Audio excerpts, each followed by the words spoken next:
Good afternoon, everyone. My name's Clare Kinlin with MacEwen Agricentre. I'm here with Paul Hermans and with Mark Foster, and we're at North Gore Grain's 14th annual Customer Appreciation Day. We're doing another virtual event this year because of the things that we're dealing with in the world, and hopefully next year we'll be able to do this all in person with another big crowd and a belly full of ribs when we're all done. Here's open. Yeah, Here's open for sure. Yeah, so I got Paul Hermans. Paul, what are you doing these days? Well, Clare, Paul Hermans here, agronomist here, covering Eastern Ontario and up through the Pontiac region in Quebec. Just lots of looking at great cornfields, bean fields, and looking at how we can manage this crop and get the most out of it going forward. Sounds good. And Mark, you're back in the familiar and friendly chair, I hope. So, how's your farm coming this year? Yeah, things are going good. Thanks, Claire, and thanks to the folks at North Gore Grain for having us back here again this year. And we're looking at fields and really pumped with what we see out there. Yeah, there's lots of optimism. Yeah. It's been a great winter to kind of get everybody excited. It's too bad we've had to do everything over computer screens, but we'll get through it as we always do. So, exactly. So what did you guys see with emergence this year? So we covered lots of Eastern Ontario. I think we pretty well got from one end, from the Upper Valley all the way to the Quebec border, the Cornwall area. So what did you guys see with emergence? Mark, on your own farm? I can't complain too bad on our own farm. We had our struggles the same as everyone else, but the biggest thing I seen across a bunch of acres was there's a lot of folks got the tillage bug this spring, and it bit hard. So do you think that's a tillage bug from last fall, being how fall was so open? Did we do more tillage last year in the fall compared to what we normally would have done? I think maybe we did, and I think in a lot of cases the folks that did the right tillage in the fall had no issues. When we went into those fields and we left them rough, it took a lot of work in the spring. It got dry. We got into some scenarios where there's just not adequate soil moisture to make a stand. Yeah, like we had record low water volume, right, Paul? You got lots of weather stations out there? Lots of weather stations across, and if I take a look at it, plant stands, it kind of breaks down to 3 different planting days that we really had this year, right? And it's that April 26th week there, that first week, I think, were the most challenged I saw across Eastern Ontario. Yeah, we had that cold snow rain, right? Yeah, that rain there, the 27th or whatever it was the day after. You start getting into more of that May 10th, 12th dates, and those plant stands seem to be right bang on, not much of an issue, right? So still good overall, though I'm still optimistic about our crop and where we're going ahead. Yeah, we just need harvestable years, right? Harvestable years. Yeah. You talk about rain, 10 days ago we were really worried about being dry in the area, but we got some nice timely rain here in the last week, and man, the crops are starting to pick up and they look good. Yeah, if you're going to be dry, now's the time to be dry, right? Like, so the demand by all the crops are pretty low. So if it's dry, let's have it dry now. If it's gonna 2 weeks from now, let's hope it rains for a week, boys. So. That 2 weeks before and after tassel, right? That's the most critical here for corn, and then August beans. Whatever happens in August, we drag on from there. So yeah, we're getting there. Yeah, so we talked just briefly about beans there, and when we looked at everybody put their thinking cap on from last year and how dry we were at this time, and everybody was kind of giving up a little bit on the crop, particular beans, and more so corn, depending on the area. We saw what August rains can do when you have a July drought that affected our corn, but really didn't affect our beans that much, right? So, no, exactly. But Claire, the corn, if you looked at last year, I would have thought we got such a good corn yield last year, and we did. I think it's partially genetics and management and what folks are doing. And it's amazing what these hybrids can handle. Exactly. Yeah. So, hats off to those guys who can handle those. Now, we also had that dreaded F word this year, right? So the frost impact on it. The area that I cover north of Maxville, St. Isidore area, by far the hardest hit. Like, we're well over 10,000 acres over in that part of the world replanted. Where are you guys at? Mark, on your own farm, were you guys affected by the frost? Yeah, so our own farm would be roughly 10% of the acres on the bean side. Small amount of corn replants, but for the most part it was mostly. Now, were they early planted beans, Mark, or were they just normal planted beans? No, the frost had no scruples to planting date. It was in our case it was muck, but we certainly had customers that had muck soils that were frosted off. After the muck soils for us and our customers, it was look at high residue clay soil situations. In some of these situations, the emergence wasn't awesome to begin with, so we had limited stand there to begin with, and then the frost just took it to the point where it was got to do something. You have to do something. And the challenge was in a lot of these cases, back to dry soil, it wasn't just an easy decision on whether to replant or not, right? So, I mean, folks made their decisions, and now we're rolling ahead. Yeah. But we're lucky though too, right? And I hate to say lucky in this situation, but it only affected in general the soybean crop. If we were into the corn crop, I think we would have a lot more management decisions and issues to take a look at. Whereas beans are a little more forgiving. We just drive in there, plant in, and go on. But it's the worst I've seen in my career.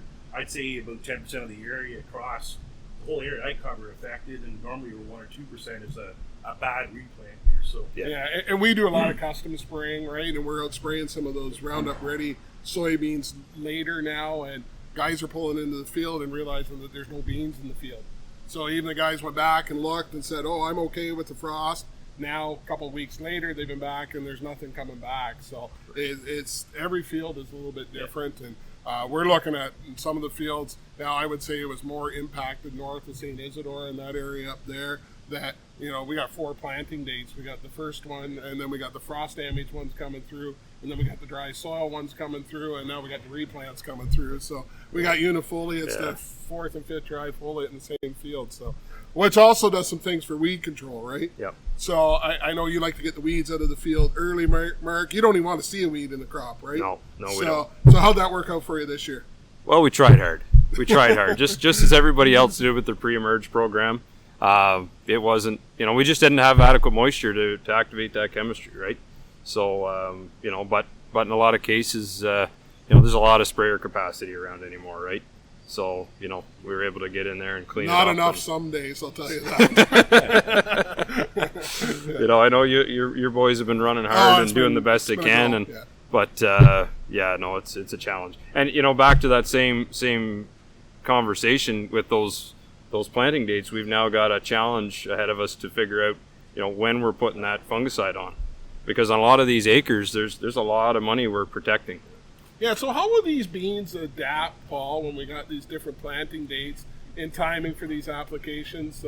Because Mark, you said earlier that we got some flowers out there today. You saw I saw some flowers this morning. Yeah, and to me, it's I don't want to give up on the crop. I know last year, we were in drought. Yeah, we were mailing it in, right? Yeah, and guys were kind of saying, "Hey, forget about it." And then you look at what we got at the end of the season. You look at today's market price and everything else. We just got to keep moving this crop ahead along, right? So I'm a firm believer here of using a fungicide for soybeans. I kind of look at my lawn. If the grass is green, white mold's going to be keen. If it's brown, it's going to be down, right? Just I think Jerome from the good old days. So I think we're setting up that rainfall patterns. Let's not give up on the bean crop, and that's coming up here in another week, 10 days, and we got to start not far away.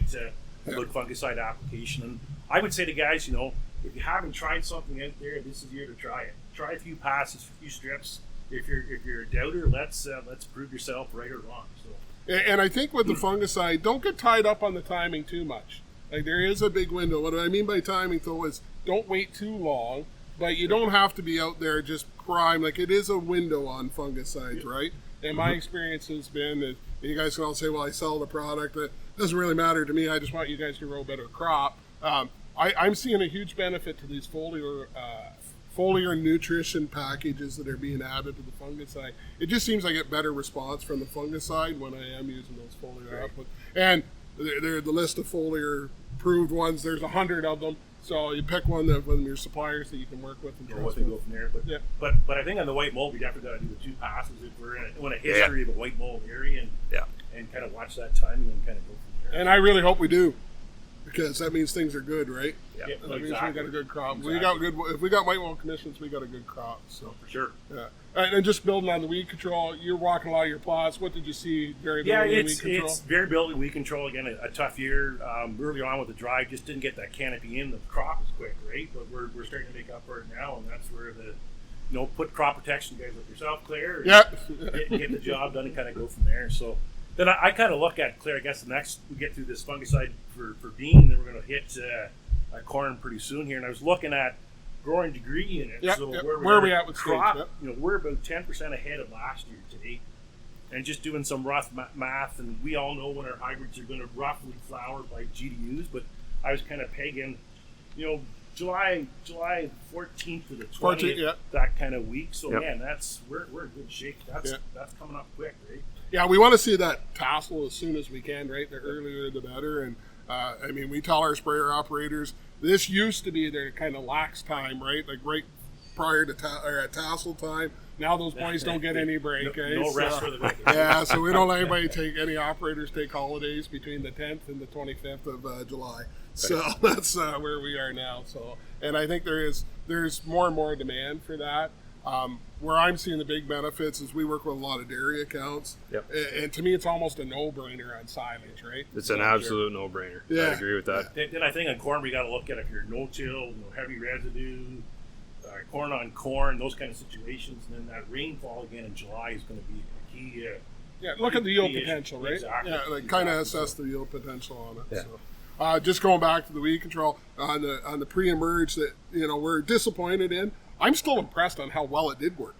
For sure. It gave us some more time to get back into those fields and able to manage them. Yeah, I shouldn't say it did nothing. It did something. It's just, it's never enough. It's just, we want more, right? We always want more. Yeah. And, back to more, we've got great prices we're working with back to, on the fungicide and the weed control and not giving up on the crop. I mean, exactly. Now is the time, if there ever was one, to not give up on this crop. Yeah, and that rain that we had last week really kind of turned the corners a little bit on it. Yeah, for sure.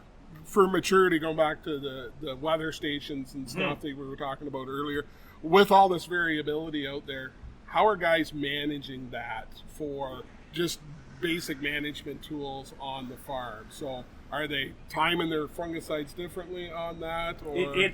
Again, Claire, I guess you look at the 3 different planting days that we've had, and then there's differences in frost when it's effect. Well, it's going to have to be on a field-by-field basis. Yeah. And it's back to that old scout. Get out there, walk the fields, take a look, and have that kind of figured out, and then a management strategy going forward, right? Because it's not one brush to paint everyone out there, and making sure the best that we do. And I think that really showed on the frost too, right? Like you had to look at every field, and you had to go back a couple of times. Yeah. Like it was. Well, some of them were easy. The easy ones were nice. It's the tougher ones that were the harder ones to figure out.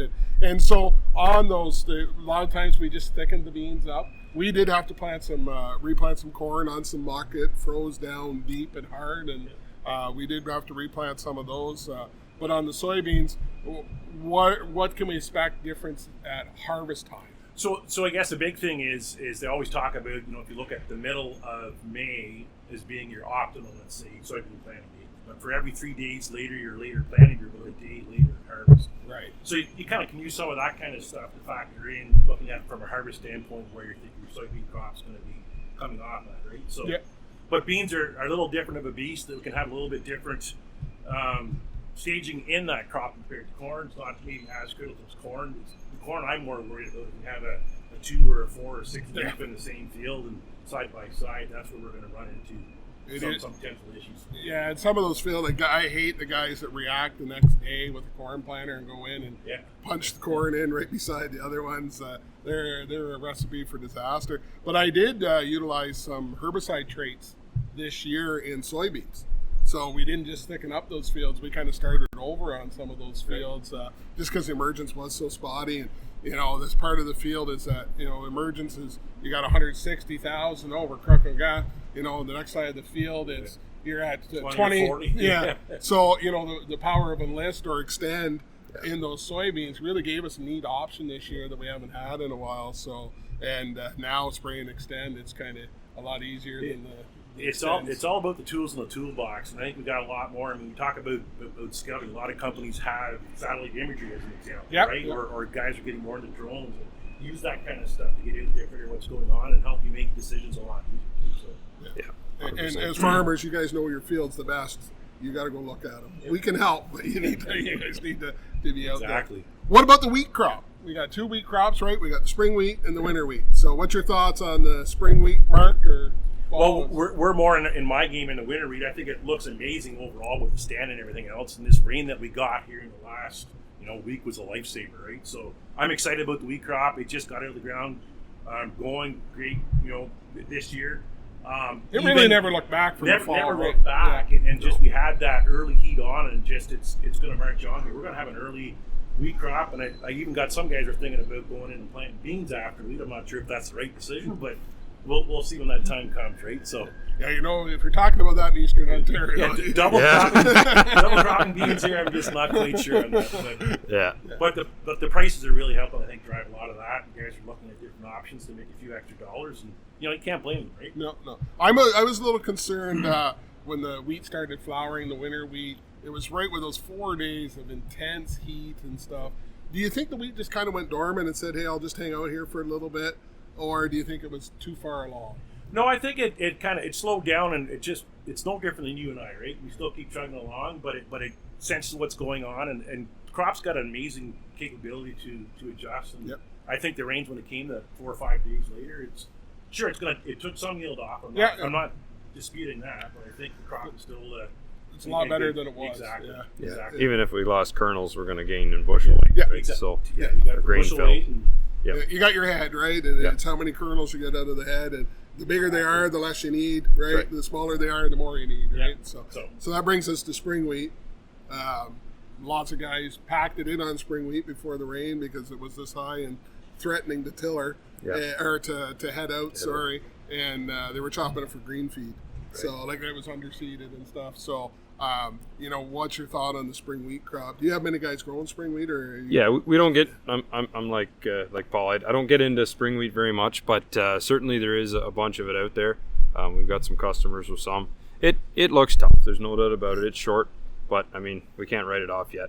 There's potential there, and we need that in stay our tuned. rotation. Like, we really do. Yeah. Like especially with our livestock base and stuff, it's a great opportunity to get another kick at forages, right? Like we put a lot of oats and peas in with some, allows us to store that manure on target and things. So I think there's a lot of benefit. Different management, and just the benefits that it brings to the corn, soybean crop down the road and everything else, and rotation and soil health, and just cannot argue that. Yeah, you just can't put it when they're competing against multiple $100 beans into trying to make spring wheat work. But if you look at the numbers on a good wheat crop, it's right there. Oh yeah, it is. It's right there. You got to put the straw value in there too, right? You got to put the straw value in there, and forget about that. Yep. Yeah, it has to be there. It has to be there. But I mean, it's easy to do the math and say wheat sucks or it's poverty grass. Yeah. Don't get me wrong. I've done the same math, but if you really do the math, $300 wheat, or just shy of $300 wheat, that works. Yeah. There's nothing wrong with that. And you got to look at, like you say, 3, 4, 5 years down the road. Exactly. We're not worried about today. We're worried about bigger picture, right? Or we should be. Yeah. No, wheat's. I've seen it work lots of times. I mean, I was fortunate enough to cover Western Ontario for quite a few years, and then so wheat was a third of the crop, right? So you did see it in the rotation. We don't quite see that here, and it's too bad we didn't have more winter wheat in last year because it all would have lived. Exactly. Most of it would have lived. So, so I guess just finishing up here, is there anything you guys that I missed talking about that we kind of briefed before? We kind of went through emergence issue. We didn't really touch on residue management. We kind of did briefly a little bit. So what are you guys thinking of residue management? And the biggest thing I think you always see is when you're looking at replants or getting, especially in the soybeans, is dealing with residue, especially corn too, right? Any crop, and just I think it's something that might be a little bit hard to go see what happened here now, but think back when you're going to harvest time, what happened in the spring, and I think residue, we can do a little bit better job there. That's one area that I think across the board, as the ag industry, we have to do a little bit better job on residue management and dealing with that to get a better seed bed. Because we need that residue, right? Like you gotta have that residue there to protect the soil. You gotta have it protect the soil, and it's that whole biological cycle and putting it back in, break down everything else. But I think from a standpoint of moving it out of the way and making sure we've got a good seed bed, that's where I think we can, maybe increase our grade a little better. Yeah.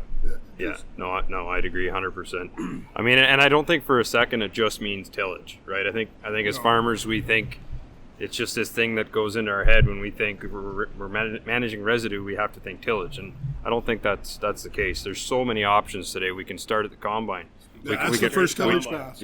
That is where we can start managing, that residue. And the reality of it is, we're trying to make a big corn crop. There's not one farmer that's not trying to make a big corn crop. The more residue, the better. And we want it to stand, right? The genetics that stand also creates a lot of residue, right? So it's just a matter of figuring out right? So we got the combine, we can do that. There's all sorts of companies that have artillery for these planters that can work with us and move it out of the way. There's all sorts of ways of doing it. Is there a one size for each farm? There's not, right? But it comes back to a management style and a Yep. management type, right? Yep. And it does start at the combine and goes back from there, right? Like, Yep. so everything that does wrong. I would really like to figure out a way to get these guys to check their planters a little bit more in the spring. And we just get in them and we plant and we forget how much it has changed there. Yep. And this year's bean crop, when we were, the corn was in, we had light shower, and then we started planting the beans on the Monday, and then it went to 30 degrees. Well, we were losing an inch of soil water every day, right? Like it just, and guys were still keeping the bean drill at the same depth they were Monday as they were on Thursday. Meanwhile, we had 4 days of 30 plus. Just need the air conditioner break, then you get out of the tractor more often, probably. Because there is, and I have heard a lot of complaints on guys about bean emergence. And, Sure. I said, we got to plant them. My argument is got to plant them into moisture. Well, I can only plant them so deep, right? And if you don't have moisture at 3 inches, what are you to do? And my argument is, well, you got to get there sooner. But then at the same time, I'm telling guys not to go quite so early. So it's one of those things that's, so it's kind of ironic, Claire. You look at the years that you've done this, right? And you always go back, and always seems to be the same kind of issues year in and year out, right? And we sometimes think agriculture is a complex, and there's going to be a simple solution for it, but it's the fine details, I think, that really going to get us to where we want to get to. So you say we're getting old, Paul? No, I didn't say that. No, we're just getting wiser. Well, guys, I don't know if there's anything else. Did we miss on anything, or? Just don't give up on the crop. I think we got a great crop coming along here, and it's like your kids. You're always going to look after them. Make sure you do the same thing with the crop. Yeah, 100%. No. Yeah, don't give up on it. And one thing I would add is make sure you got some contracts into that crop, right? Yep. Like, I mean, we don't know what the future's going to hold, and Dwight's always been good with his family and stuff here to give you guys some really good opportunities to cash in on these crops. So take a look where you're at, take advantage of it, and drive on. Yeah. Good. Thanks, guys. Thanks. Thank you.